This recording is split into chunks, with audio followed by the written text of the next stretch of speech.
Good afternoon everyone. तो थोड़ा सा डिले हुआ पर अब शुरू करते हैं। तो आज जो हमें डाउट्स डिस्कस करने हैं बेसिकली ट्रिग्नोमेट्रिक इक्वेशंस और रेशियोज का कुछ अपना पोर्शन रह गया था मेन सब्जेक्ट का, तो वो कंप्लीट करेंगे। चलो शुरू करते हैं।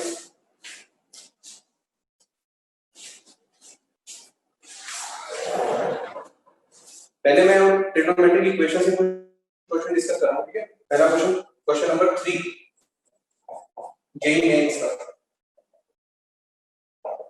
JEE mains question number 3 trigonometric equations. क्वेश्चन है आपको दिया हुआ है tan थीटा इक्वल्स -1 और साथ में दिया हुआ है cos theta is equal to 1/√2।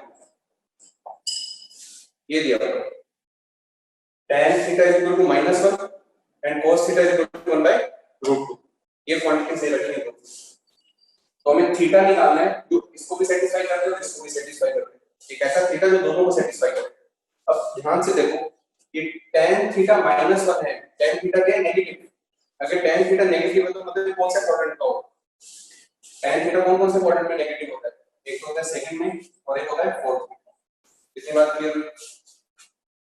cos theta क्या है? 1/√2 और ये क्या है? पॉजिटिव। अब cos थीटा पॉजिटिव कब होता है? फर्स्ट क्वाड्रेंट में और फोर्थ क्वाड्रेंट। ठीक है, तो यहां से क्या पता चला? हमें एक ऐसा थीटा चाहिए जो इसको सेटिस्फाई करे और इसको भी सेटिस्फाई करे। ठीक है, तो यहां से क्या पता चला कि सेकंड क्वाड्रेंट यहां पर नहीं है तो इसको हटा दिया, फर्स्ट क्वाड्रेंट यहां पर नहीं, इसको हटा दिया, तो कौन बचा? Fourth quadrant. तो फोर्थ क्वाड्रेंट। सही बात है। लाइट की सेटिंग, चलो एक बार क्वेश्चन कर लेते हैं, इसके बाद लाइटिंग का देखते हैं। पहले बार सुनो, साथ साथ बोल भी लो, लाइटिंग करते हैं। Table fourth, table fourth. अब एक काम करो, एक ऐसा थीटा ढूंढो जो फोर्थ क्वाड्रेंट में हो जिसकी वैल्यू -1 होती है। तो tan थीटा फोर्थ क्वाड्रेंट में -1 कब आता है? tan थीटा फोर्थ क्वाड्रेंट में -1 कब आता है? तो थीटा कौन सा होता है? 7π/4।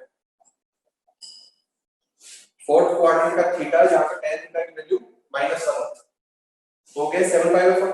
अब चेक करो क्या इस थीटा के लिए क्या cos थीटा की वैल्यू 1/√2 आई? क्या cos 7π/4 1/√2 होता है? चेक करके देखो, cos 7π/4 क्या 1/√2 होता है? यस और नो? होता है। ठीक है, तो मतलब ये वाला थीटा ऐसा फोर्थ क्वाड्रेंट का इसको भी सेटिस्फाई करता है, इसको भी सेटिस्फाई करता है।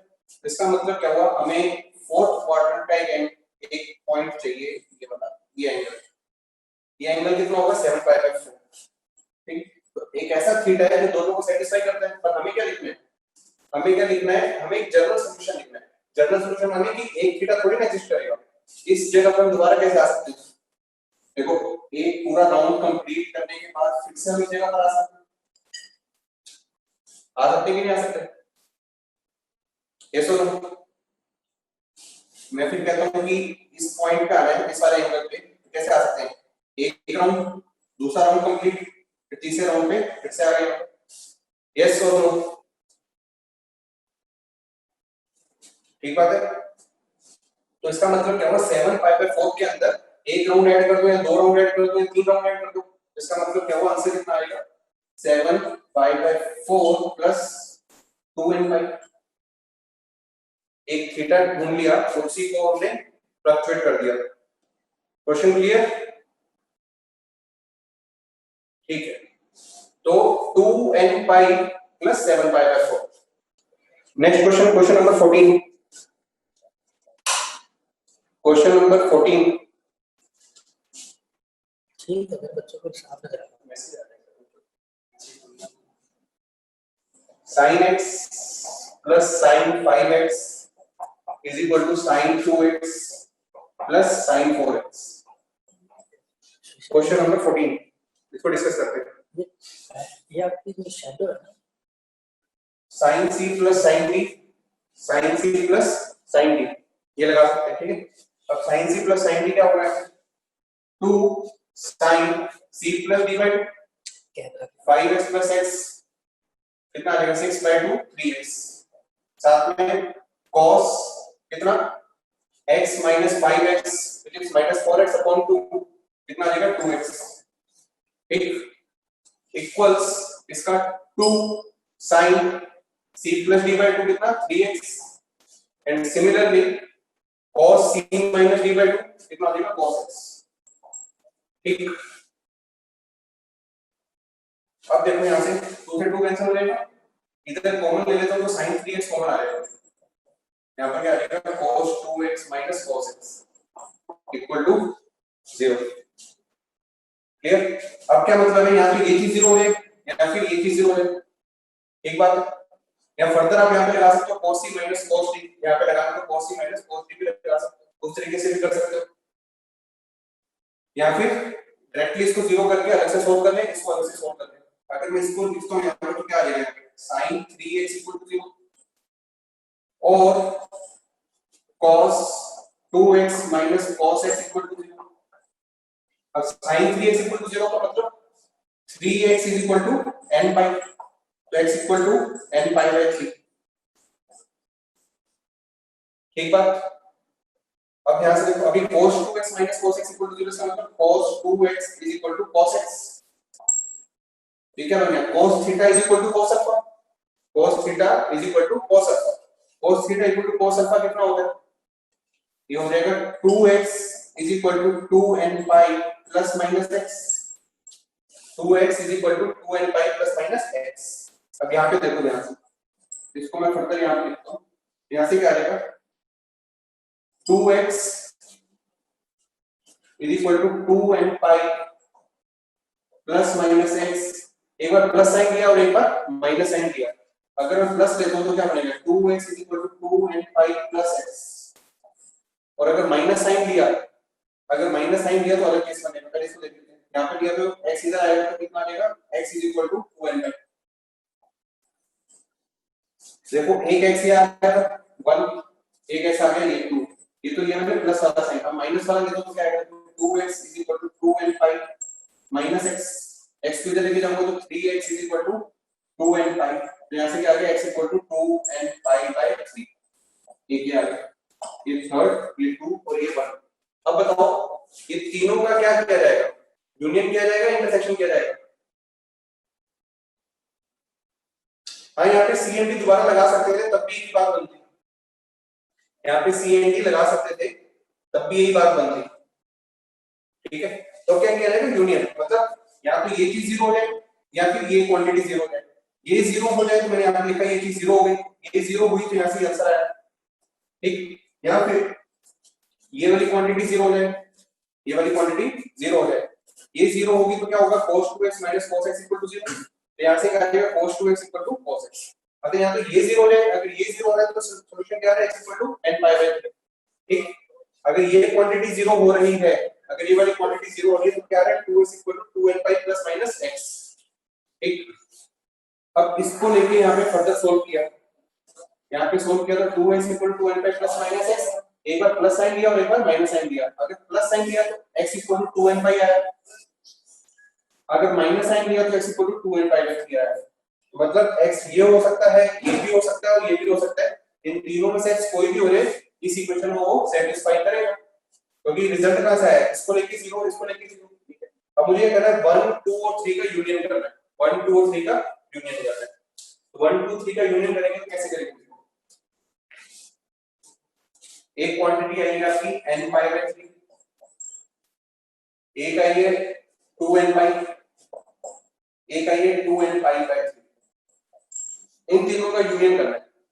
मान लो मैं इसको बोलता हूं a, इसको बोलता हूं b, इसको बोलता हूं c, तो कोई मुझे बताएगा इन तीनों का यूनियन क्या है, a b c का यूनियन क्या आएगा, a b c में से तीनों का यूनियन क्या आएगा।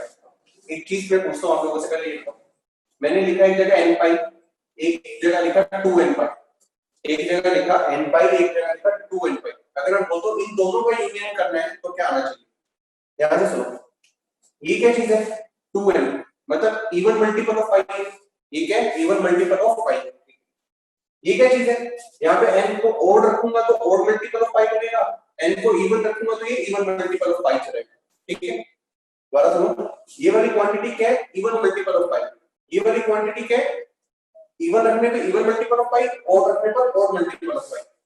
तो इसके अंदर ये वाली क्वांटिटी तो आई, यस और नो, ऊपर वाले के अंदर नीचे वाला केस तो आई है, सही बात। तो इस तरीके से सोचना है, तो इन दोनों का अगर यूनियन बोलूं तो क्या आएगा, n पाई आएगा, अगर ये वाला क्वेश्चन होता तो। ठीक है, अब अगर मैं इसमें बोलता हूं इन तीनों में देखो यूनियन लेना है, तो अब आप बात बताओ, मैं अगर इन दोनों को देखता, इसको और इसको देखो पहले शक्ल, इसको और इसको। अब यहां पर क्या हुआ, ये क्या है पाई बाय 3, ये भी क्या है पाई बाय 3। ठीक है, वैसे जो इसको एलसीएम एचसीएफ के कांसेप्ट से भी आता है वो अभी आपको शायद पढ़ा नहीं है, मैं इस तरीके से बता दूंगा। ये पाई बाय 3, ये पाई बाय 3, और ये पाई बाय 3 किस अनुसार इवन मल्टीपल, और ये पाई बाय 3 में n है, n कुछ भी हो सकता है और भी इवन, यहाँ पे n और भी हो सकता है इवन भी हो सकता है, यहाँ पे पाई बाय 3 के साथ हमेशा कौन है इवन। तो अगर इन दोनों का यूनियन देखूं, इन दोनों का यूनियन देखूं तो कौन सा आता है, ये वाला आता है। यस और इन दोनों का यूनियन कौन आता है, ये वाला आता है। ठीक है, अब क्या बचा है, इन दोनों का यूनियन तो ले लिया, लेना किसका था, तीनों का यूनियन लेना था। अब इस क्वांटिटी का इसके साथ यूनियन लेता हूं, इस क्वांटिटी का इसके साथ यूनियन लेता हूं, तो देखो क्या बनेगा। अब यहां पर क्या बचा, ये देखो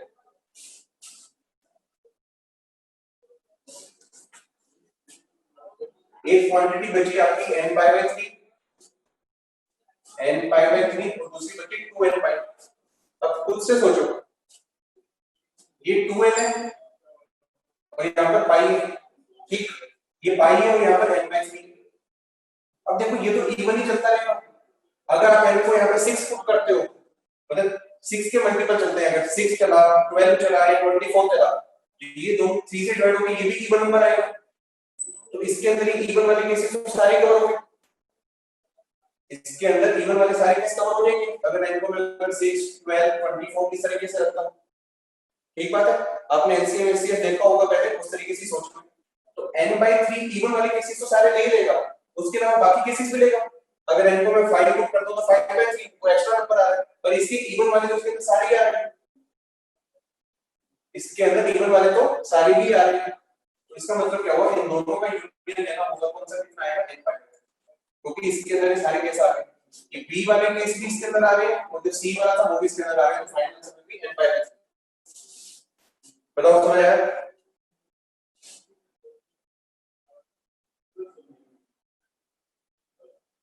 ठीक, तो ऐसे आपके एक्सरसाइज में 3-4 क्वेश्चन दिए हैं, तो इसी तरीके से सोचना है कि यूनियन दिया जाएगा ना चीजों का क्या दिया जाएगा, यूनियन, क्योंकि और है, ये 0 हो जाए या फिर ये 0 हो जाए, बीच में क्या लगा, और लगा, इसके सॉल्यूशन और इसके सॉल्यूशन सबका क्या दिया जाएगा, यूनियन। तो यूनियन लेने के लिए मैंने आपको बता दिया, सॉल्यूशन आए थे हमारा n बाय 3, 2n पाई और 2n पाई बाय 3। फिर उसके बाद हमें यूनियन लेना था, तो हमने सोल्व के देख लिया कि कौन किसके अंदर आ रहा है। जैसे मैंने आपको ये एग्जांपल समझा दिया था कि 2n पाई इवन वाली चीज है, यहाँ पे n पाई है, n के अंदर ओड भी है इवन भी है, ये चीज इसके अंदर कॉन्स्टिट्यूट हो गई। ठीक है ना, तो इस तरीके से सोचा जाएगा। नेक्स्ट क्वेश्चन में चलते हैं। Next question is question number 16,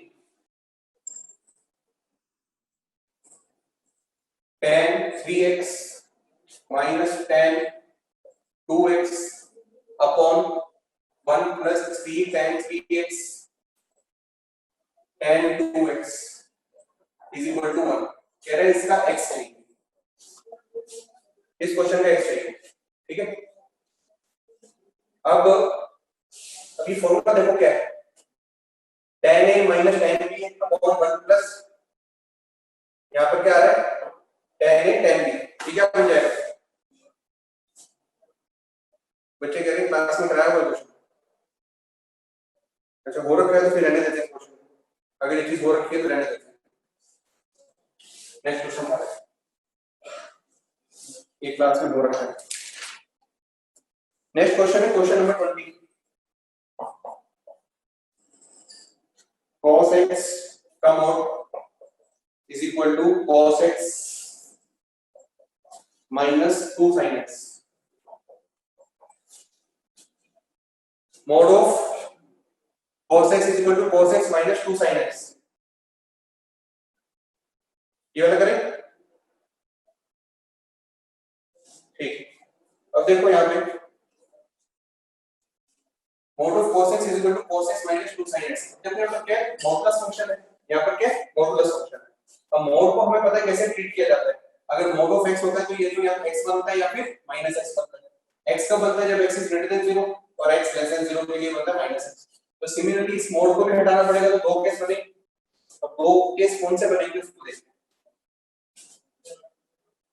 पहला case, if cos x is greater than equal to 0, if cos x is greater than equal to 0। अब बात सुनो ध्यान से, अगर cos x greater than equal to 0 है, इसका मतलब क्या है, मोड के अंदर की क्वांटिटी क्या होगी, पॉजिटिव। मोड के अंदर की क्वांटिटी क्या होगी, पॉजिटिव। अगर ये पॉजिटिव हुआ, क्योंकि मैंने मान लिया, तो इस मोड को मैं हटा के क्या लिखूंगा directly, cos x equal to वही quantity cos x minus 2 sin x। ठीक बात। अब क्या करूंगा, इस cos x से cos x कैंसिल हो जाएगा, तो क्या बचेगा, 0 is equal to minus 2 sin x। ये क्या दे देगा, sin x इक्वल टू 0। अगर sin x इक्वल टू 0 आया, इसका मतलब क्या होगा, इसको सेटिस्फाई करने वाला x कौन सा होगा, x इक्वल टू n पाई। पर कंडीशन देखो, कंडीशन मैंने क्या माना था कि cos x क्या होना चाहिए, ग्रेटर देन इक्वल टू 0। इस कंडीशन को कंसीडर करते हुए हमने इस मोड के अंदर वाला जो नंबर था उसका मोड हटाया और उसको प्लस cos x लिखा। तो इस कंडीशन को हमें फुलफिल करना ही होगा, मतलब जो भी आंसर आ रहे हैं वो इसको सेटिस्फाई तो करने ही चाहिए। कंडीशन में लेके चलूंगी, अगर ऐसा है तो ही ऐसा होगा, तो इसमें से वो वाले आंसर रखूंगा जो इसको भी सेटिस्फाई कर रहे हो। यस और नो, इतनी बात समझ आ गई? ठीक है। अब मुझे बताओ x equal to n pi put करने पर cos x की वैल्यू क्या आती है, n पाई पुट करने पे cos x की वैल्यू क्या आती है, 1 भी आ सकती है, -1 भी आ सकती है। n पाई पुट करने पे cos x 1 भी आ सकता है और -1 भी आ सकता है, क्योंकि अगर पाई हुआ तो -1, 2 पाई हुआ तो 1, 3 पाई हुआ तो -1, 4 पाई हुआ तो 1, कुछ भी आ सकता है। पर हमें कैसा चाहिए, ग्रेटर देन 0 वाला चाहिए। कैसा चाहिए, ग्रेटर देन 0 वाला। तो इस -1 वाले के कॉरस्पॉन्डिंग तो हमें आंसर हटाने पड़ेंगे, क्योंकि इस n पाई के लिए तो दोनों चीजें आएंगी, 1 और -1, पर -1 को नहीं रख सकते, तो कौन सा रखेंगे, 1 वाला रखेंगे। तो इस x इक्वल टू n पाई में से कौन सा वाला पार्ट निकाल लूंगा जो इसको सेटिस्फाई कर रहा है।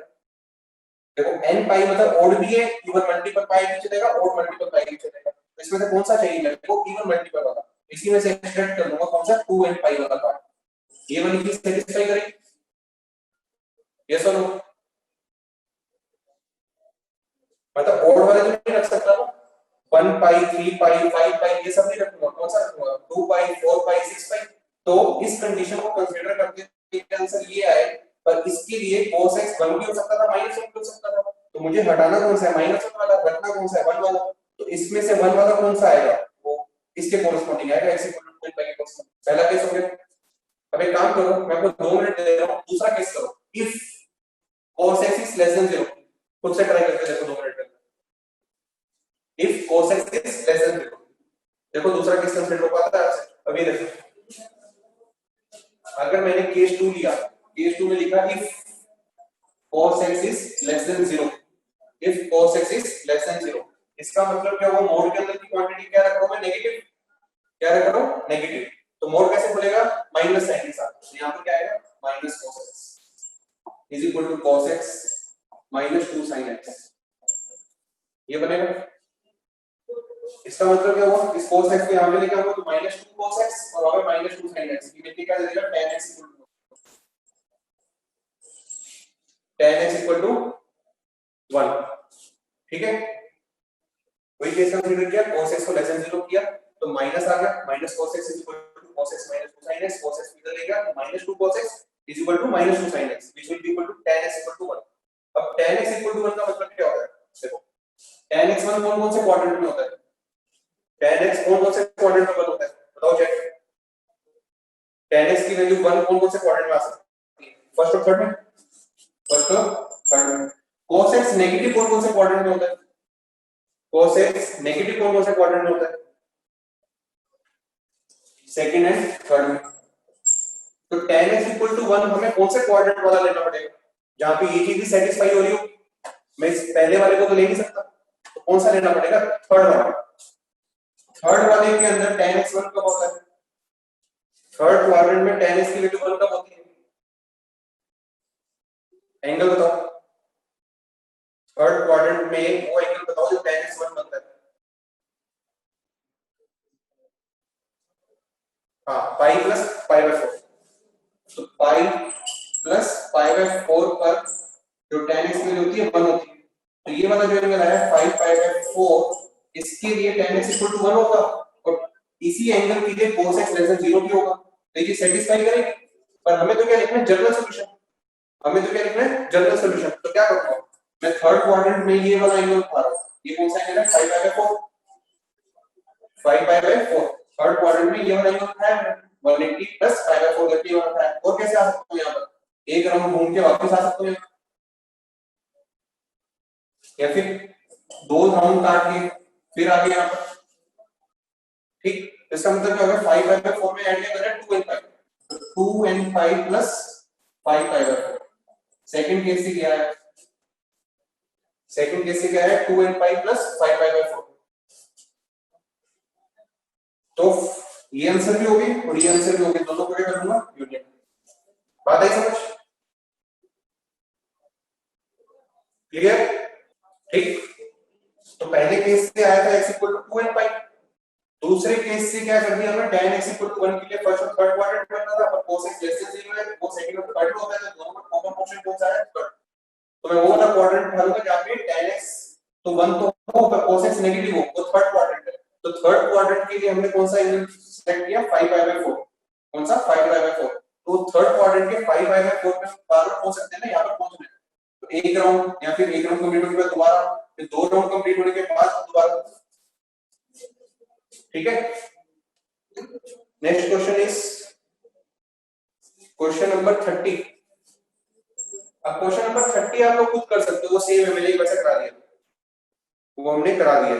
नेक्स्ट क्वेश्चन देखते हैं। Next question is question number 29। Question number 29, secant x cos 5x plus 1 equals to 0। x कहां से कहां तक होना चाहिए, 0 से लेकर 2 पाई। x कहां से कहां तक होना चाहिए, 0 से लेकर 2 पाई। अब देखो वो पूछ रहे हैं कि भाई x की वैल्यू बताओ जो इसको सेटिस्फाई करे। ठीक, देखो सारे क्वेश्चंस कवर हो जाएंगे, जो उनसे नहीं हो रहे। अच्छा एक बात सुनो ध्यान से, देखो स्क्रीन शेयर पे डाउट का जो हम डिस्कस करते थे, तो उसमें क्वेश्चन ज्यादा डिस्कस हो जाते हैं, ठीक है ना। इसके अंदर बोर्ड पे थोड़ी सी लिमिटेशन रहेगी कि 8 से 9 क्वेश्चन डिस्कस हो पाएंगे मैक्स। तो पहले आप ये बताओ, जैसे क्वेश्चंस है स्क्रीन शेयरिंग पे हम करें डिस्कस या इस पे करें, एक बार चैट में मुझे बताओ ताकि बेटर कौन सा क्वेश्चन डिस्कस करने के लिए। देखो बोर्ड पे फिर क्वेश्चन थोड़े कम कवर होते हैं, स्क्रीन मिक्स से आ रहे हैं लाइक। चलो ठीक है, चलो ठीक है, सुन लिया मैं। अब एक बात सुनो, तो देखो बुकलेट के क्वेश्चन है बहुत सारे, तो कुछ क्वेश्चंस है जो मैं आपको पीडीएफ के फॉर्म में सॉल्यूशन भी प्रोवाइड कर दिया करूंगा। अच्छे अच्छे क्वेश्चन जो थोड़े डिफिकल्ट है, कुछ अलग सोच रहे हैं, तो वो मैं बोर्ड पे डिस्कस करूंगा आप लोगों से, ठीक है। और जो क्वेश्चन मैं अगर आपको पीडीएफ में हिंट देके भी कर दे दूं, अगर आपको उससे भी समझ आ सकती है वो चीज, ठीक है ना। जो इजी टाइप के क्वेश्चन है जिसमें मतलब थोड़ा सा हिंट चाहिए, वो मैं पीडीएफ भी आपको हिंट प्रोवाइड कर दिया करूंगा, और जो अच्छे क्वेश्चंस होंगे उसको हम बोर्ड पे डिस्कस कर दिया। ये बात ठीक है? हाँ, तो क्योंकि अगर छोटे क्वेश्चन इस पे डिस्कस करने लग गए तो फिर बड़े क्वेश्चंस नहीं हो पाएंगे। पर स्क्रीन शेयरिंग में क्या होता है, छोटा भी डिस्कस हो जाता है, बड़ा भी डिस्कस हो जाता है। अगर मैं इसमें छोटा क्वेश्चन भी डिस्कस करूं उसमें भी लगता है 5 मिनट, ठीक है ना। तो थोड़ा हमें दोनों को कंसीडर करते हुए कभी कभी मैं स्क्रीन शेयर ले लिया करूंगा, कभी कभी इस पे ले लिया करूंगा। जब मुझे लगेगा सारे क्वेश्चन ही छोटे हैं और डिस्कस करना है, तो फिर हम स्क्रीन शेयर पे करेंगे, तो मिक्स सा चलेगा। तो क्योंकि कुछ लोग कह रहे थे कि बोर्ड पे लो, तो इसलिए मैं कुछ क्लासेस बोर्ड पे लेनी शुरू करी, पर बोर्ड पे लेने से मुझे ये फील हो रहा है कि क्वेश्चंस कम डिस्कस हो रहा है, ठीक है। तो दोनों चीजें चलेंगी, 2 क्लास होती है, जैसे एक सैटरडे को और एक इसमें, एक मैं बोर्ड पे ले लिया करूंगा, एक स्क्रीन शेयर पे ले लिया करूंगा, ताकि स्क्रीन शेयर पे कुछ ज्यादा डिस्कस हो जाए, अगर इसका 8 डिस्कस हो, ठीक है। तो अभी नेक्स्ट क्वेश्चन डिस्कस करते हैं। Question number 29, secant x cos 5x plus 1 equals 0। अब इसको सोल्व करना है। देखो ये secant में ये cos है, तो मुझे कुछ तो करना है। देखो कि इसको भी cos में कन्वर्ट कर लेता हूं, तो ये क्या बन जाएगा, cos 5x upon cos x plus 1 equal to 0। cos 5x upon cos x plus 1 equal to 0, ठीक है। अब एक चीज नोट रखनी है, क्वेश्चन के अंदर कभी भी tan इन्वॉल्व हो, कौन कौन, tan, cot, सीकेंट और कोसेकेंट, इन चार ट्रिग्नोमेट्रिक रेशियोज का ध्यान रखना है। क्यों ध्यान रखना है? क्योंकि इनकी कुछ डोमेन होती है स्पेसिफिक। जैसे सीकेंट एक्स कब डिफाइन नहीं होता? सीकेंट एक्स कब डिफाइन नहीं होता? जैसे अगर एंगल को मैं क्या कर दूं, पाई बाय 2, मानते हो इस चीज को? अगर x पाई बाय 2 हुआ तो सीकेंट एक्स डिफाइन नहीं होता। तो मैंने इस क्वेश्चन को सोल्व तो कर लिया, सोल्व करने के बाद जो आंसर आएंगे ना उसके अंदर से मेरे को वो एंगल्स हटाने पड़ेंगे जिसकी वजह से ये डोमेन सेटिस्फाई ना करे। फॉर एग्जांपल यहां पे से पाई बाय 2, 3 पाई बाय 2, अगर वो आंसर में आ रहे हैं उनको मेरे को हटाना पड़ेगा। इतनी बात क्लियर? यस और नो? ठीक, तो मैं इसको सोल्व करूंगा। सीकेंट एक्स को cos x लिख दिया, इसको मैं एलसीएम ले लेता हूं, सॉरी हां, cos 5x plus cos x upon cos x equal to 0। ठीक, अब मैं cos x को इधर लेके जा पा रहा हूं, इधर लेके 0 करूंगा। क्यों करूंगा? क्योंकि cos x, देखो इस चीज को मैं इधर लेके तभी जा सकता हूं अगर ये चीज डिफाइंड है। क्रॉस मल्टीप्लाई तभी करूंगा अगर ये चीज डिफाइंड है, मतलब ये 0 ना हो। ये 0 ना हो मतलब क्या? x पाई बाय 2 नहीं होना चाहिए, x पाई बाय 2 नहीं होना चाहिए। हम डोमेन में पहले देख चुके हैं कि x पाई बाय 2 रखेंगे नहीं, तो डिनोमिनेटर 0 तो है नहीं, इसलिए इसको मैंने सेकंड x को 1 बाय cos x लिख पाया। कब लिख पाया? जब मैं मान चुका हूं कि x को मैं पाई बाय 2 कंसीडर नहीं करूंगा। अगर x पाई बाय 2 हुआ तो सेकंड x को 1 बाय cos x लिख ही नहीं सकते। आ रही बात समझ? सेकंड x को 1 बाय cos x तभी लिख सकते हो अगर x पाई बाय 2 नहीं है। अगर पाई बाय 2 हो तो सेकंड x 0, तो डिनोमिनेटर में 0 फटने लेके आ सकते हो। तो इस चीज का ध्यान रखना। तो मैंने लिख दिया cos x यहां पर आ गया, cos x को ले जाऊंगा तो गायब हो गया। तो क्या बचा? cos 5x cos x equal to 0। तो ये क्या आ गया? cos c cos d equal to 0। इसको सोल्व कर देते हैं, क्या आ गया? 2 cos 5x x 6x by 2 कितना? 3x। दूसरा cos 5x x 2x upon x कितना? x equal to 0। ठीक बात? अब क्या है? या तो ये 0 हो जाए या फिर ये 0 हो जाए, ये 0 हो जाए या फिर ये 0 हो जाए। देखो तो या तो cos 3x 0 हो जाए, cos 3x 0 हो जाए या फिर cos x 0 हो जाए। cos 3x 0 हो जाए इसका मतलब क्या है? 3x कैसा हो जाएगा? 2n plus 1 pi by 2 जैसा, मतलब x का हो जाए 2n plus 1 pi by 6 जैसा। एक तो ये हो गया 5x minus x कितना 4, यहाँ पे 2x आएगा फिर cos 2x इक्वल टू 0। इसका मतलब क्या हुआ? 2x कैसा हो जाएगा? 2n plus 1 pi by 2 जैसा। इसका मतलब x कैसा हो जाएगा? 2n plus 1 pi by 4 जैसा। तो ये भी आंसर होंगे और ये भी आंसर आएंगे, दोनों का करने का। बात आई समझ? यस और नो? चलो नेक्स्ट क्वेश्चन। तो अगर जनरल पूछा तो जनरल आता है, उसने रेंज में पूछा है, 0 से पाई में पूछा है, तो आप देख लो इसमें से 0 से पाई में कितने आ रहे हैं और 0 से पाई में इसमें कितने आ रहे हैं, 0 से 2 पाई में, और निकाल दो इनकी वैल्यू पुट कर करके। हमें तो जनरल निकालती है, ठीक है ना? आप कर सकते हो खुद ही, कर लोगे? 3x कहां से आया? 5x plus x by 2 कितना होता है? 6x by 2 कितना? 3x। मैंने जनरल निकाल के दे दिया ना, आप n को 0 1 2 -1 -2 करके अलग अलग आंसर निकाल लो और चेक कर लो 0 से 2 पाई में कितने आ रहे हैं। कुछ यहां से आ जाएंगे, कुछ यहां से आ जाएंगे, ठीक है? हमें तो जनरल लिख लें तो प्रिंसिपल तो निकाल ही सकते हैं। जनरल निकालना ज्यादा बड़ा टास्क है, प्रिंसिपल तो आप निकाल लो। नेक्स्ट क्वेश्चन, वीडियो मिल जाएगी आपको। अच्छा, जो से क्वेश्चन अभी डिस्कस नहीं होंगे पीडीएफ में मेरे पास बहुत सारे हैं। पहले मैं सोच रहा था स्क्रीन शेयर में, फिर मैं सोचा बोर्ड पे आ रहा था, तो मैंने लिखे बहुत सारे मेरे क्वेश्चंस। आपको पीडीएफ में शेयर कर दूंगा, उसमें आपको सॉल्यूशंस मिल जाएंगे नेक्स्ट क्वेश्चन के, ठीक है? कोई टेंशन मत लो अगर किसी का कवर नहीं हुआ, ठीक है? आधे घंटे तक आपको मिल जाएंगे सारे solution. Next question, next is question number 21। cos 7 theta equals cos theta minus sin 4 theta, ठीक है? cos 7 theta equal to cos theta minus sin 4 theta. अब खुद सोचो, ये cos और cos को मैं कंबाइन कर सकता हूं cos c minus cos d के साथ, cos c minus cos d लग सकता है यहाँ पे। तो अगर इसको इधर लिखेंगे तो क्या आ जाएगा?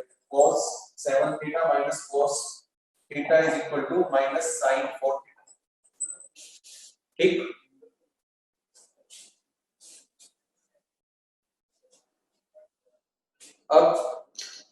cos c minus cos d कितना होता है -2 sin c plus d by 2। तो 7 थीटा और थीटा को ऐड करूंगा तो कितना आएगा 8 थीटा by 2 कितना 4 थीटा और साथ में 7 theta minus theta 6 theta by 2 sin 3 theta is equal to minus sin 4 theta.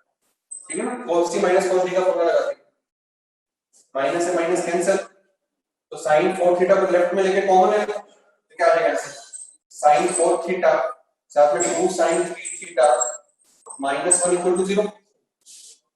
एक बार अब यहां से क्या हो जाएगा, या तो ये 0 है या फिर ये 0 है।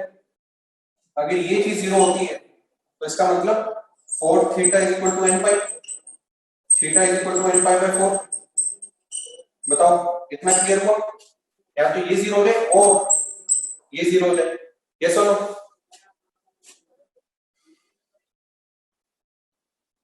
ठीक है, तो theta is equal to n pi by 4 और ये चीज 0 होने का मतलब क्या है sin 3 theta is equal to half, sin 3 theta is equal to half. Half कब होता है sin कब होता है पाई बाय 3 पाई बाय 6 में। तो sin 3 theta is equal to sin pi by 6, sin 3 theta is equal to sin pi by 6। ठीक, तो यहां से क्या पता चला sin theta is equal to sin alpha, sin theta is equal to sin alpha में क्या होता है 3 theta is equal to n pi plus minus 1 to power n pi by 6। तो यहां से 3 से डिवाइड किया तो थीटा कितना आ जाएगा n pi by 3 plus minus 1 to power n pi by 18। तो ये भी आंसर होगा और ये भी आंसर होगा। Clear. Next question, question number 25। √3 cos theta plus sin theta equals to √2। ठीक है, इसके बाद क्वेश्चन नंबर 24 पे डिस्कस करेंगे। √3 cos theta plus sin theta equal to √2।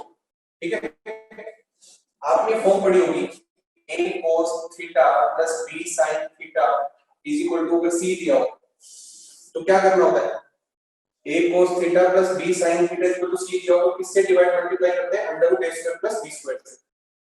ठीक बात है। तो एक काम करते हैं, इसको फॉर्म बनानी है कि a कितना है a is √3 b is 1 √a² plus b² कितना हो जाएगा a प्लस 1 इक्वल टू 2।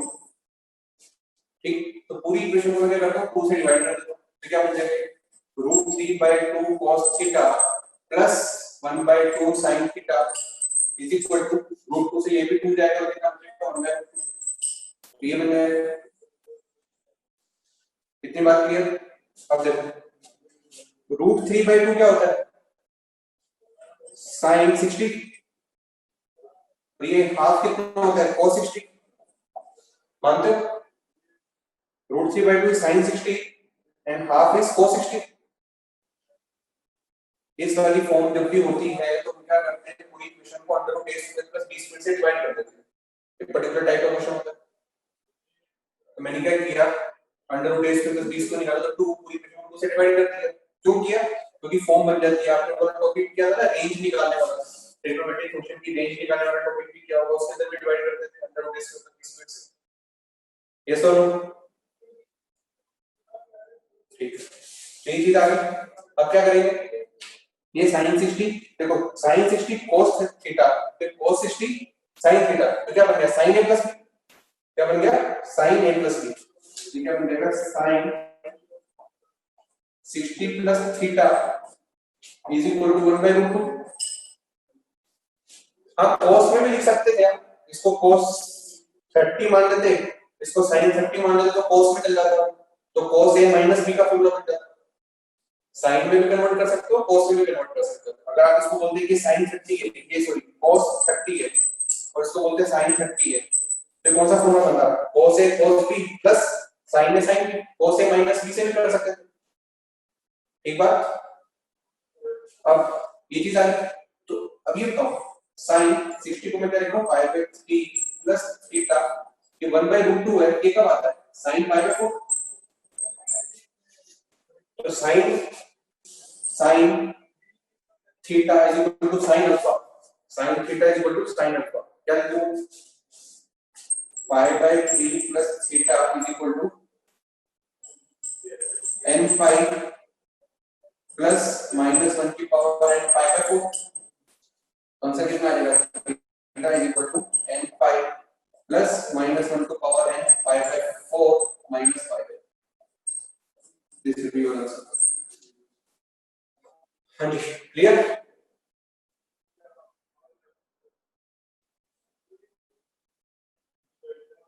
देख लो, इसमें कोई डाउट है इस स्टेप में तो। अब करते हैं question number 24 discuss.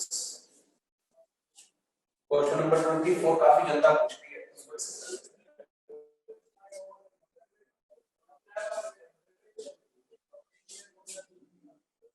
Question number 24, tan cot x is equal to cot tan x और वैल्यू पूछी गई इसकी sin 2x, sin 2x की वैल्यू पूछी गई।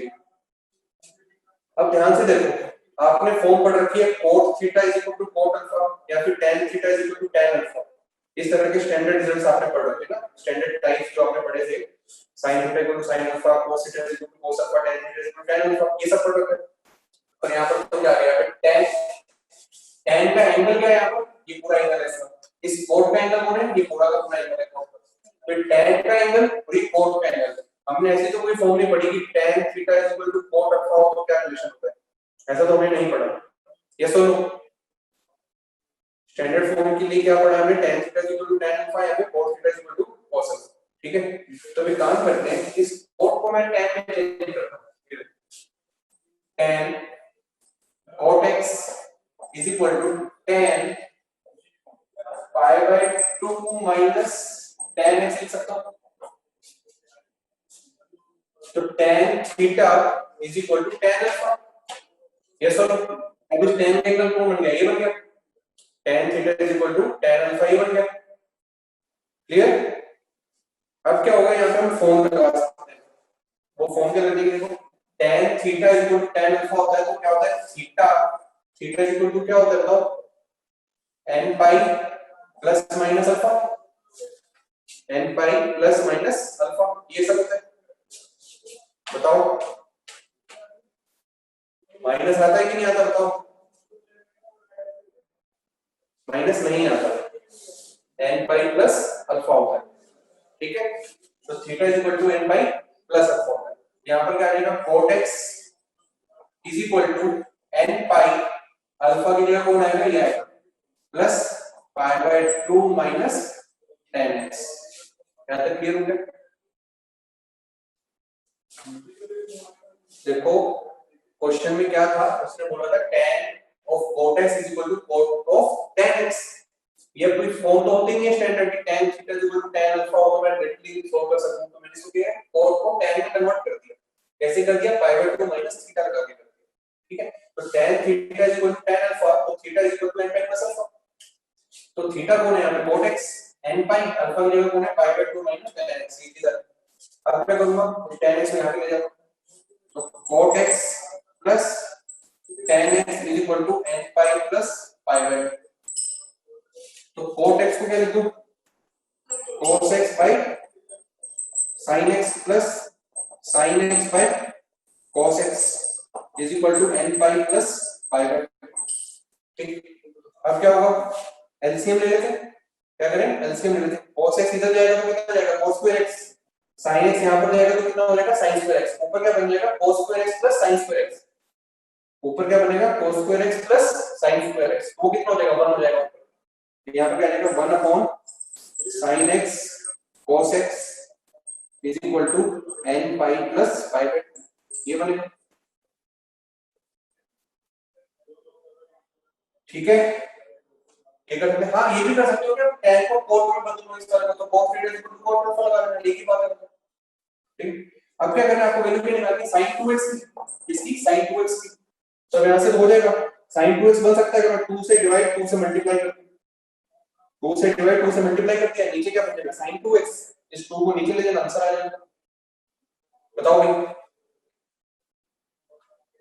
डन। sin 2x चाहिए था भाई, यहाँ पे 2 नहीं था ना अभी तो यहाँ पे 1 था, यहाँ पे भी 1 था, मुझे क्या चाहिए sin 2x। वो कैसे बन सकता है कि sin x और cos x के साथ 2 आ जाए, तो नीचे क्या बन जाएगा sin 2x। भाई ये वाला स्टेप कर लेते ना, यहाँ पे लिख लेते दोबारा से, तो 2 upon sin 2x is equal to n pi plus pi by 2 बनेगा ना।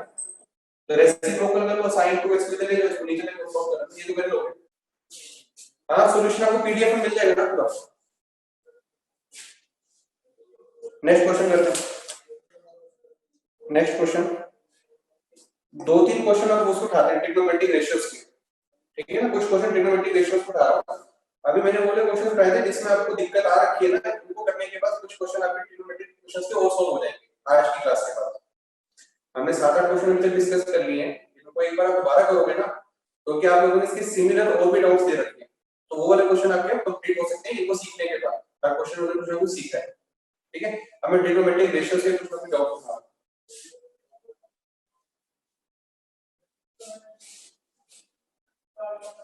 अब देखो नेक्स्ट क्वेश्चन इज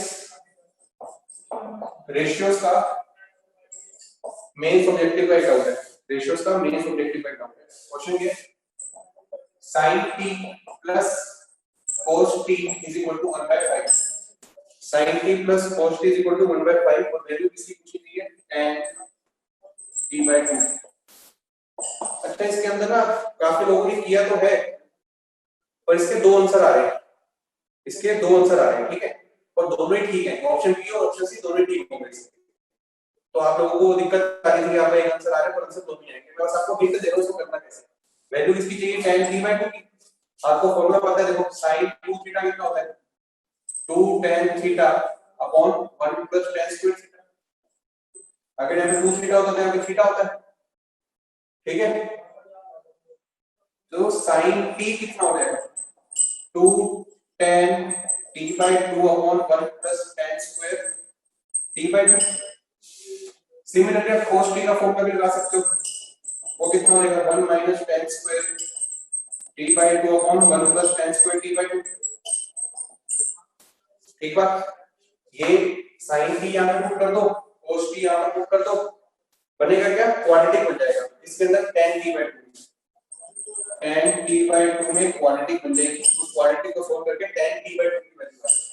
बताओ कर लोगे, दोनों आंसर आएंगे, ऑप्शन बी और ऑप्शन सी दोनों ठीक होंगे। जिसका भी डाउट था कि भाई दो आंसर आ रहे हैं, कौन सा रखें कौन सा ना रखें, दोनों आंसर कर लेना इसके आगे, ठीक है। नेक्स्ट क्वेश्चन, पारस चावला कह रहे टाइम हो गया, भाई कितना टाइम हो गया। अच्छा मेरी बात सुनो दोबारा से, कुछ डिस्कशन कर लेते हैं कि चीजों को कैसे करना है, बुकलेट कैसे कंप्लीट करेंगे हम, 5 मिनट उसके बारे में चर्चा करते हैं। सुनो देखो बहुत सारे क्वेश्चंस हैं, कॉम्प्रिहेंशन वाला सेक्शन भी है, फिर प्रीवियस ईयर क्वेश्चंस हैं, mains previous year, advance previous year, बहुत सारे क्वेश्चंस हैं, तो डाउट्स भी काफी आएंगे, कोई बात नहीं, पर क्लियर कैसे किए जाए इतने सारे डाउट्स उसका मैंने थोड़ा सा तो आपको पहले बीच में बताया ही है। अब दोबारा सुनो, अब जैसे मैं आपको टास्क दे रहा हूं, आज क्या है ट्यूसडे, ट्यूसडे वेडनेसडे आज वेडनेसडे आज, ठीक है। अब नेक्स्ट क्लास है हमारी सैटरडे को। अब आप एक काम करो, आज आप एक काम करना, जो ट्रिग्नोमेट्रिक रेशियोस है, ट्रिग्नोमेट्रिक रेशियोस, उसका जो एडवांस ऑब्जेक्टिव वाला सेक्शन है, एडवांस ऑब्जेक्टिव वाला सेक्शन, इसको आज लगाना शुरू करना, ठीक है। और कल शाम के मैं आपको 6 बजे, शाम को 6 बजे इसके 1 to 25 जो क्वेश्चंस हैं उसमें से जो मुझे लगता है जिसमें आपको डाउट आ रहा होगा, जिसमें आपको दिक्कत आएगी, वो मुझे पहले से पता है कि क्वेश्चन में दिक्कत आएगी, तो पहले 25 क्वेश्चन 18 क्वेश्चन इसने बोला एडवांस ऑब्जेक्टिव के 18 क्वेश्चन। तो अब एक काम करो, ये जितने भी 18 क्वेश्चंस हैं इसको लगाओ, कल शाम को 6 बजे मैं 18 क्वेश्चंस के हिंट्स दूंगा आपको, पूरे सॉल्यूशंस भी दूंगा, तो फिर मैं पूरा सॉल्यूशन दे दिया तो आप सीखोगे क्या, कुछ नहीं सीख पाओगे उससे अगर आपको सॉल्यूशन नहीं मिल गया। मैं 18 क्वेश्चन में से स्पेसिफिकली उन क्वेश्चंस की हिंट दूंगा जिससे मुझे पता है कि आपको दिक्कत आ सकती है, ठीक है, तो उन क्वेश्चंस में आपको हिंट दे दूंगा। तो आपका आज आज से लेके कल शाम को 6 बजे तक का क्या काम है, इन 18 क्वेश्चंस को लगाना, इन 18 क्वेश्चंस को लगाना। ठीक है, तो कल की बात हो जाएगी, कल आएगा थर्सडे। ठीक है, उसके बाद फिर थर्सडे को ऑटोमेटिकली आपका दूसरा टास्क शुरू हो जाएगा। क्या? जो अगला कॉम्प्रीहेंशन वाला सेक्शन है, कॉम्प्रीहेंशन वाला सेक्शन है, उसके पहले 20 क्वेश्चन, पहले 20 क्वेश्चन। ठीक, अब सुनो, आज का टास्क है, आज से लेके कल शाम के 6 बजे तक रेशियोज के एडवांस ऑब्जेक्टिव के ये 18 क्वेश्चन। ठीक है, फिर अगला टास्क ये 20 क्वेश्चन, ये कब कंप्लीट हो जाएगा? फ्राइडे शाम तक। ये कब खत्म होगा? थर्सडे शाम तक। ये कब खत्म होगा? फ्राइडे शाम तक। और मैं फ्राइडे शाम को 6 बजे फिर से इनकी हिंट दूंगा कुछ। इसकी हिंट आपको कल मिल जाएंगे, इसकी हिंट आपको फ्राइडे को मिल जाएंगे। फिर आएगी सैटरडे की क्लास। अब उसके अंदर आपके पास कितने क्वेश्चन थे? 38 क्वेश्चंस। इन 38 क्वेश्चन में से हिंट के बावजूद जिसमें जो डाउट बचेगा आपका, वो मुझे फ्राइडे रात को 10 बजे तक सेंड कर दो। ठीक है, तो इन 38 क्वेश्चन में से ही जो डाउट्स होंगे मैं सैटरडे को कवर करूंगा। इतनी बात समझ आई? ठीक है ना? तो इस तरीके से हम अपने बुकलेट को बहुत अच्छे तरीके से कवर कर पाएंगे, क्योंकि सारे क्वेश्चन अगर मैं यहाँ पर सॉल्व करने लगता तो उतना जल्दी हो नहीं पाएगा। ठीक है, और बीच बीच में मुझे लगेगा कि डाउट्स बहुत सारे इकट्ठे हो गए, तो फिर क्या करूंगा? स्क्रीन शेयरिंग में चल जाएंगे। किस पे चल जाएंगे? स्क्रीन शेयरिंग में चल जाएंगे। तो कुछ कह रहे हैं कि ट्रिग्नोमेट्रिक रेशियो से मेंस की भी डाउट बचे हैं, कोई बात नहीं, बचे हैं, उसको भी कंप्लीट कर लो। तो ये 3 सेक्शन कॉम्प्रिहेंशन के 20 क्वेश्चन तक, कॉम्प्रिहेंशन के 20 क्वेश्चन तक आपका काम हो गया सैटरडे की डाउट क्लास में। क्लियर? फिर ऐसे संडे का टास्क, मंडे का टास्क, ट्यूसडे का टास्क, 20-20 क्वेश्चन बांटते रहेंगे, वेडनेसडे को लेंगे और डाउट्स के आपको रोज हिंट मिलते हैं। ठीक, ठीक है। और एक क्लास में मैं स्क्रीन शेयरिंग और एक क्लास नोट इस तरीके से रख दिया करूंगा ताकि बैलेंस बना रहे। और जो भी पेपर का डिस्कशन होगा, अगर मैं कोई पेपर डिस्कस करूंगा तो बेस्ट वे वही है कि स्क्रीन शेयरिंग पे किया जाए, क्योंकि उसमें 30 क्वेश्चंस आएंगे, 30 बोर्ड में हो नहीं सकते, पीडीएफ में सॉल्यूशन भी मिलेगा, तो स्क्रीन शेयरिंग पे हो जाएगा। ठीक है, हाँ, अभी टास्क 2 दिन का जो है ट्रिग्नोमेट्रिक रेशियोज का है। अगर किसी के ये क्वेश्चंस हो चुके हैं तो वो आगे करते जाओ, वो आगे करते जाओ, पर डाउट्स इसके होंगे क्योंकि 38 में से काफी डाउट्स आ जाएंगे ना लोगों के। ठीक है, तो ऑन एन एवरेज 10 से 12 क्वेश्चन डिस्कस हो सकता है, तो 12 डाउट्स तो आएंगे 38 में से कम मुझे उम्मीद है कि 15 डाउट तो होगी आप, इसलिए मैंने इसका टास्क दिया। ठीक, चलो तो आज का एंड करते हैं। आज भी कुछ और क्वेश्चंस के आपको दे दूंगा सॉल्यूशन भी, पर आप ये टास्क कंप्लीट करना, कल आपको सॉल्यूशन मिलेंगे इसके 1 to 18 के हिंट्स मिलेंगे, सॉल्यूशन मिलेंगे। चलो।